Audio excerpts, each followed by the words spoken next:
कोल्हापूरच्या पंचगंगा नदीवरील शिंगणापूर बंधारा ओव्हरफ्लो झाल्यानंतर त्या ठिकाणावरून धोकादायक अशा पद्धतीनं वाहतूक सुरू होती। एबीपी माझानं ही धोकादायक वाहतूक दाखवल्यानंतर आता शिंगणापूर बंधाऱ्यावरची वाहतूक पूर्णपणे बंद ठेवली आहे। शिवाय शिंगणापूर ग्रामपंचायतीच्या वतीनं बॅरिगेड्स लावून पोलिसांचा बंदोबस्त देखील तैनात करण्यात आलाय।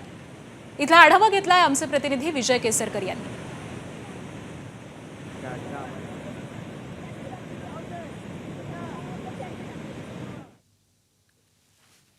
कोल्हापूरच्या पंचगंगा नदीवरील शिंगणापूर बंधाऱ्यावरून धोकादायक पद्धतीनं वाहतूक सुरू असल्याचं समोर आल्यानंतर आता बॅरिकेड्स लावलेले आहेत आणि इथली वाहतूक आहे ती पूर्णपणे बंद ठेवलेली आहे।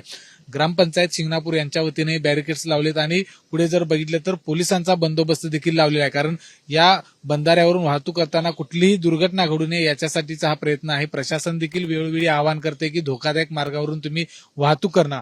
दुसऱ्या बाजूला या बंधाऱ्यावरून पाणी जे ओव्हरफ्लो झाले ते पाहण्यासाठी आलेले नागरिक असतील, त्याचबरोबर चढणीचे मासे पाहण्यासाठी आलेले पकडण्यासाठी आलेले नागरिक असतील, यांची देखील गर्दी या ठिकाणी पाहायला मिळते। त्यामुळे ज्या पद्धतीनं प्रशासन नागरिकांना आवाहन करते की पावसाळ्यामध्ये धोकादायक पद्धतीने अनेक बंधारे आहेत ते पाण्याखाली जात असतात, मात्र त्याच्यावरून कुठल्याही पद्धतीने तुम्ही वाहतूक आहे ती करू नये, कारण आपला जीव आहे तो खूप महत्वाचा आहे आणि कुठेही या ठिकाणी धाडस दाखवून या संपूर्ण बंधाऱ्यावरून असतील किंवा ज्या मार्गांवर पाणी आले त्या मार्गावर वाहतूक आहे ती करू नये, अशा पद्धतीचं आवाहन देखील या ठिकाणी होताना पाहायला मिळते।